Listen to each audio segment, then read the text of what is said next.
हम कर रहे हैं कक्षा 10 का पॉलिटिकल साइंस का भाग पाठ 7 लोकतंत्र के परिणाम। इस पाठ के महत्वपूर्ण प्रश्न करेंगे जिनमें है लोकतंत्र का अर्थ, लोकतंत्र की विशेषताएं, लोकतंत्र के लाभ और लोकतंत्र के अवगुण और भारत में किस प्रकार लोकतांत्रिक व्यवस्था चल रही है। तो सबसे पहले हम करेंगे लोकतंत्र का अर्थ। लोकतंत्र जनता के लिए जनता के द्वारा शासन है। अमेरिका के राष्ट्रपति अब्राहम लिंकन ने कहा है, democracy is for the people, by the people end of the people. कहने का अभिप्राय है कि लोकतंत्र जनता के लिए शासन है, जनता के द्वारा शासन है और जनता के द्वारा ही बनाया गया शासन है। जनता के लिए जनता के द्वारा शासन। तो इसकी क्या विशेषताएं हैं? दुनिया में शासन व्यवस्था की अनेक शासन प्रणाली हैं, अनेक रूप हैं। लोकतंत्र, तानाशाही, राजशाही और सैनिक शासन। इसके अलावा भी अनेक प्रकार की शासन प्रणालियां पाई जाती हैं, जिनमें भारत में लोकतंत्र शासन प्रणाली अपनाई गई है। इसमें लोकतंत्र की क्या विशेषता है वो करेंगे। पहली विशेषता है इसकी जनता का शासन, यानी कि लोकतंत्र की पहचान है जनता का शासन। जहाँ जनता का शासन है वहीं लोकतंत्र है, जहाँ जनता का शासन है वहीं लोकतंत्र व्याप्त है। दूसरा, जनता के हित, यानी कि लोकतंत्र में जनता के हितों को प्राथमिकता दी जाती है। जो शासन चलाया जाता है वो जनता के कल्याण के कार्यों को मद्देनजर रख के ही चलाया जाता है। समानता का सिद्धांत, लोकतंत्र में समानता का सिद्धांत का पालन किया जाता है। जहाँ असमानता है, भेदभाव है, वहाँ लोकतंत्र नहीं है। तो समानता का सिद्धांत लोकतंत्र की पहली शर्त है। बहुमत का शासन, लोकतंत्र की जो मुख्य विशेषता है बहुमत का शासन, यानी कि जिस तरफ ज़्यादा संख्या में लोग चलेंगे, मत करेंगे, उसी का शासन होगा, बहुमत का शासन। राजनीतिक दल, लोकतंत्र और राजनीतिक दल एक दूसरे के पर्याय हैं, क्योंकि लोकतंत्र में चुनाव होते हैं और चुनाव राजनीतिक दलों द्वारा लड़े जाते हैं। नियमित चुनाव, निष्पक्ष चुनाव, ये भी लोकतंत्र की महत्वपूर्ण विशेषता है। जहाँ नियमित और निष्पक्ष चुनाव हैं वहाँ लोकतंत्र व्यापक है। अधिकार और कर्तव्य, लोकतंत्र शासन प्रणाली में अधिकार और कर्तव्यों का वर्णन किया गया है। एक के अधिकार दूसरे के कर्तव्य हैं, यानी कि अधिकार और कर्तव्य एक सिक्के के दो पहलू हैं। तो ये लोकतंत्र की पहचान है, विशेषता है। और अंत में हम कहेंगे संविधान का शासन। लोकतंत्र बहुमत का तो शासन है, लेकिन इसके साथ साथ जो भी शासक दल शासन चलाता है उसको संविधान द्वारा बताए गए नियमों, बताए गए एक प्रकार से मार्गदर्शक पर चलना पड़ेगा। कोई भी राजनीतिक दल अपने विचारधारा का शासन नहीं कर सकता, उसको संविधान द्वारा दिया गया पथ प्रदर्शन पर चलकर शासन चलाना पड़ता है। तो संविधान का शासन हम लोकतंत्र की महत्वपूर्ण विशेषता कह सकते हैं। अब इसका जो दूसरा पार्ट है, लोकतंत्र के क्या लाभ हैं, यानी कि लोकतंत्र के क्या लाभ है।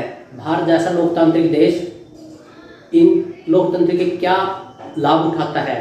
तो सबसे पहला जो इसमें लाभ है, उत्तरदायी सरकार, यानी कि लोकतंत्र में उत्तरदायी सरकार है। उत्तरदायी किस दृष्टि से? मान लो चुनाव हुए, चुनाव के बाद किसी दल ने सत्ता प्राप्त की, उसके बाद उसको 5 साल के कार्यों के लिए उत्तरदायी ठहराया जाएगा।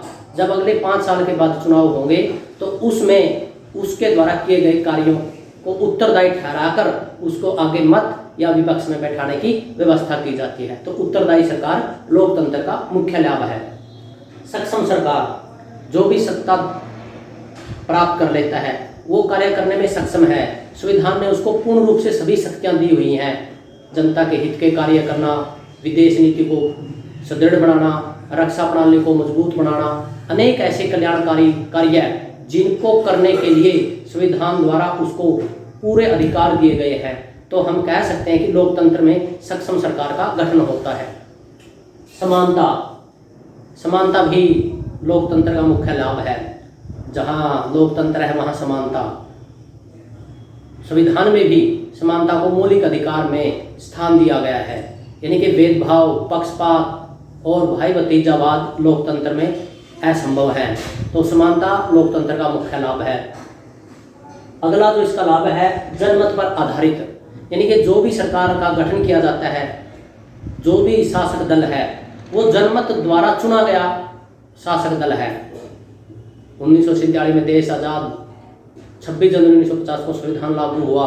उसके बाद जितने भी चुनाव हुए, जितने भी सरकार बनी, उन सब में जनता द्वारा चुनी गई सरकार बनी है, न कि किसी समुदाय या दल द्वारा एहसान द्वारा बनाई गई सरकार।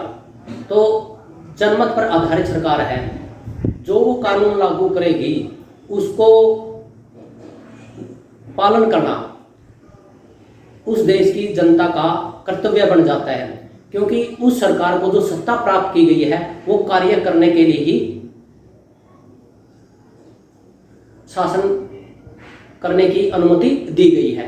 तो इस प्रकार हम कह सकते हैं कि जो सरकार शासन चलाती है उसमें अनेक कानून बनाए जाते हैं, अनेक ऐसे कार्य किए जाते हैं। हो सकता है उसमें पब्लिक का कुछ हिस्सा नाराज हो, लेकिन उनकी नाराजगी चुनाव में प्रकट होनी चाहिए।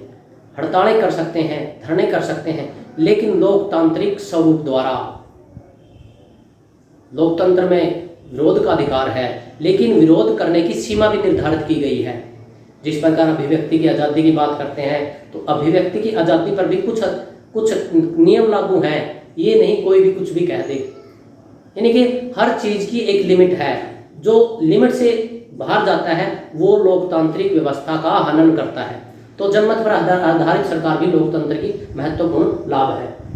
सुधार का मौका, यानी कि लोकतांत्रिक व्यवस्था में सुधार का मौका मिलता है। मान लीजिए कोई सरकार चुनी गई, 5 साल में उसने कार्य जो किए वो अलग बात है, क्या उसको जनता पसंद करती है क्या, या एक जो ऐसा समुदाय जो उसको सत्ता दिला सके वो पसंद करता है क्या, या विपक्ष में जो पार्टियां बैठी क्या उनको वो काम पसंद आए क्या। यदि वो काम उनको पसंद नहीं आए और देश के एक बूढ़े वर्ग को सरकार द्वारा किए गए काम पसंद नहीं आए, तो आगे आने वाले समय में उस सरकार को हटाकर और जो विपक्ष में है, जो सरकार में कमियां निकाल रहा है, उसको शासन प्रदान करके सुधार का मौका दिया जा सकता है। जनता उसको कह सकती है, जब आप विपक्ष में थे आपने ये कार्य करने के सुझाव दिए थे, सरकार के इन कार्यों पर आपने आलोचना की थी, लीजिए हम आपको शासन प्रदान करते हैं, आप सुधार कीजिए। तो सुधार का मौका लोकतंत्र की महत्वपूर्ण लाभ है। गौरवशाली परंपरा, यानी कि भारत का जो लोकतंत्र है वो गौरवशाली परंपरा है। यहाँ सरकारें आती रहती हैं, जाती रहती हैं। कभी किसी पार्टी की सरकार बनी, कभी कोई पार्टी विपक्ष में बैठी। तो भारत में जो सत्ता पलटती है वो लोकतांत्रिक तरीके से पलटती है। 1975 से 77 तक के श्रीमती इंदिरा गांधी कांग्रेस पार्टी द्वारा लगाए गए आपातकाल को छोड़कर हर चुनाव लोकतांत्रिक तरीके से हुआ है। उसमें कोई भी दल जिसने सत्ता प्राप्त की है वो चुनाव लड़कर ही सत्ता प्राप्त की है, यानी कि तानाशाही का कहीं कोई नामो निशान। तो भारत की ये जो लोकतांत्रिक व्यवस्था रही है वो गौरवशाली रही है। निर्णय लेने के लाभ, यानी कि जब सरकार चुनी जाती है 5 साल के लिए तो वो निर्णय ले सकती है, क्योंकि पब्लिक ने उसको बनाया ही निर्णय लेने के लिए है। जब हम कोई एक उदाहरण देते हैं, मान लो किसी गांव का काम है और डीसी के पास उस समस्या का समाधान है, उस काम को कर सकता है डीसी, तो सारा गांव थोड़े जाएगा डीसी के पास काम करवाने के लिए। तो उसके लिए तो गांव द्वारा चुनी गई पंचायत ही वहां जाएगी। इसी प्रकार जब सरकार चुन ली जाती है तो सरकार काम करने के लिए होती है। हम उसकी कार्यों की आलोचना कर सकते हैं, लेकिन निर्णय लेना ये सरकार का काम है, सरकार का लाभ है। तो इस प्रकार हम कह सकते हैं निर्णय लेने के लाभ भी लोकतांत्रिक व्यवस्था का महत्वपूर्ण लाभ है। और अंत में जो इसमें लोकतांत्रिक व्यवस्था का लाभ है उसमें विभिन्नता में एकता, यानी कि लोकतंत्र का जो मुख्य लाभ है विभिन्नता में एकता कायम रहती है। भारत अनेक पंथ संप्रदाय अनेक विचारधाराओं को मानने वालों का देश है। जब भी सरकार का गठन होता है उसमें अनेक विचारधाराओं के लोग हो सकते हैं। गठबंधन सरकारों का गठन होता है तो विभिन्नता में एकता भी लोकतंत्र की महत्वपूर्ण एक लाभ हम कह सकते हैं। इसके बाद इसका अगला जो पाठ करेंगे यानी कि लोकतंत्र के अवगुण क्या हैं। लोकतंत्र में हमें किन किन अवगुणों का हानियों का सामना करना पड़ता है।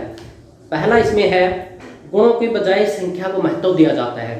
यानी कि लोकतंत्र में जो महत्वपूर्ण अवगुण बताया जाता है उसमें कहा जाता है कि लोकतंत्र में संख्या को महत्व दिया जाता है। मान लीजिए 100 लोग हैं और उनमें से 70 लोग अनपढ़ हैं, कानून की जानकारी उनको नहीं है, और 30 लोग पढ़े लिखे हैं, और मान लीजिए अनपढ़ ने किसी ऐसे कानून पर मत दे दिया जो कि देश के लिए लाभकारी नहीं है तो उन्हीं का कानून माना जाएगा। 30 जो लोग पढ़े लिखे हैं, जानकार हैं, देश की भलाई के बारे में सोचते हैं, उनका कोई महत्व नहीं रह जाता। यानी कि 70 चाहे कोई भी निर्णय लें, किसी भी सरकार को बनाए, उनका निर्णय मान्य होगा। यानी कि बहुमत का शासन है।